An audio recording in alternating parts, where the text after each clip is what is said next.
వైద్య లోపంతో ఉపాధ్యాయుడు మరణించాడనేది నిజం కాదని, ఆయనకు పూర్తి నిబంధనలతో కూడిన వైద్యాన్ని అందించామని, అయినా చనిపోవడం అత్యంత బాధాకరమని ఇండియన్ మెడికల్ అసోసియేషన్ కాకినాడ జిల్లా శాఖ జిల్లా వైద్యులు ఆవేదన వ్యక్తం చేశారు.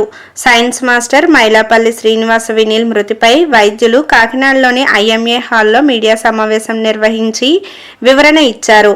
ఐఎంఏ కాకినాడ అధ్యక్షుడు కాదా వెంకటరమణ, ఆప్నా అధ్యక్షుడు సునీల్, కార్డియాలజిస్ట్ అధ్యక్షుడు మాతా శ్రీనివాస్, ఆప్నా జిల్లా కార్యదర్శి చిట్ల కిరణ్, కార్డియాలజిస్ట్ కార్యదర్శి పివి నిశాంత్, ఐఎంఏ కార్యదర్శి రామకృష్ణ వివరించారు.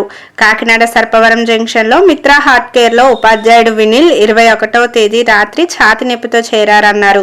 అన్ని పరీక్షలు నిర్వహించి 2 స్టంట్లను వేడి వైద్యంను ప్రారంభించామని చెప్పారు. సుమారు 45 నిమిషాల తర్వాత మరలా వైద్యం అందించామన్నారు. అయినా ఆయన మృతి చెందడం అత్యంత బాధాకరమని చెప్పారు. ఈ మీడియా సమావేశంలో ఆసుపత్రి యాజమానులు, నర్సింగ్ హోమ్ అసోసియేషన్ వైద్యులు తదితరులు పాల్గొన్నారు. తీసుకొని రాశారు. కానీ మీడియా మిత్రులు మేము రిక్వెస్ట్ చేస్తుంది ఏంటంటే ఐఎంఏ తరఫున ఆప్నా తరఫున 2 వైపులా ఉన్నటువంటి విషయాన్ని తీసుకొని ఆ తర్వాత పేపర్లో ఇచ్చేస్తే కనుక చాలా మంచిగా ఉంటుందండి. ఎందుకంటే ఒకవైపు మాత్రమే తీసుకొని దాన్ని మాత్రం రాయడం వల్ల రాంగ్ మెసేజ్ వెళ్ళేటువంటి ఆస్కారం ఉంది. దీన్ని ఖచ్చితంగా మీరందరినీ మేము రిక్వెస్ట్ చేస్తున్నారంటే భవిష్యత్తులో పొరపాటును ఇలాంటి ఘటనలు జరగకూడదని చెప్పని కోరుకుంటున్నాను. కానీ ఎటువంటి పొరపాట్లు ఇలాంటి సంఘటనలు ఏమైనా జరిగినా కానీ భవిష్యత్తులో ఖచ్చితంగా 2 వైపులా ఐఎంఏ వారిని లేదంటే అప్నా వాళ్ళని, హాస్పిటల్ వాళ్ళని సంప్రదించి ఇప్పుడు ఏదైతే చెప్తున్నామో జరిగింది ఏంటి, నిజాలు ఏంటి అనేటువంటిది తెలుసుకొని ఆ తర్వాత మనం మీడియాలో కనుక ఇస్తే కనుక బెటర్గా ఉంటుంది. ఎందుకంటే ఇవి ఒక రాంగ్ మోషన్. అంటే మనం పేపర్ కలం యొక్క ఆయుధం, కలం అనేటువంటి ఒక ఆయుధం. దాని ద్వారా మనం ఎంత మెసేజ్ ఇస్తున్నాం అనేటువంటిది ఖచ్చితంగా ప్రజల్ని ఉద్వేగిస్తుంది.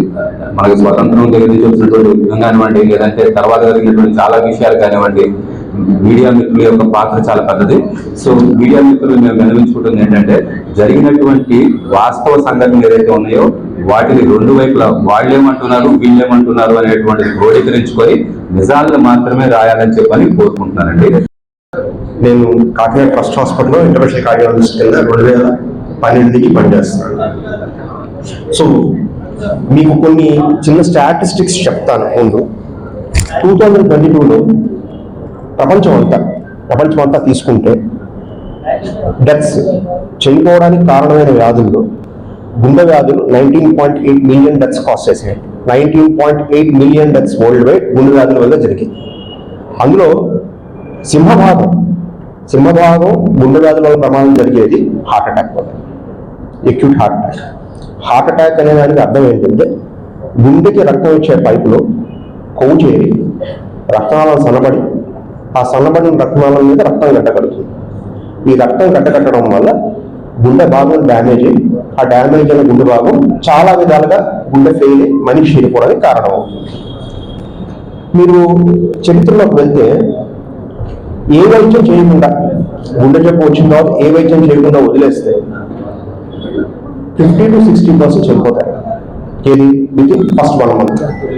50 నుంచి 60% మంది మొదటి నెలలోనే చనిపోతారు. అందులో 25% కొన్ని నిమిషాల్లో చనిపోతారు, 40% ఒక రోజులో చనిపోతారు. ఇవన్నీ స్టాటిస్టిక్స్ అండి.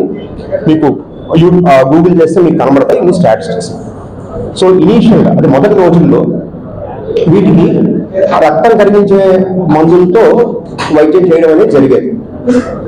ఈ రక్తం కరిగించే మందులతో వైద్యం చేసినా సరే 20 నుంచి 25% మంది చనిపోతారు. థ్రాంబోలైటిక్ థెరపీ అంటాం మేము. ఈ మందులతో కూడా 20 నుంచి 25% చనిపోతారు. ఆ తర్వాత వచ్చిన ప్రక్రియలు యాంజియోగ్రామ్ చేసి స్టెంట్ వేయడం అనే ప్రక్రియ. ఈ స్టెంట్ వేయడం అనే ప్రక్రియ వచ్చిన తర్వాత డెత్స్, అంటే గుండె ఎక్యూట్ హార్ట్ అటాక్ వల్ల చనిపోయే రిస్క్ 5% తీసుకొచ్చామండి. రైట్, 5% తీసుకొచ్చాం.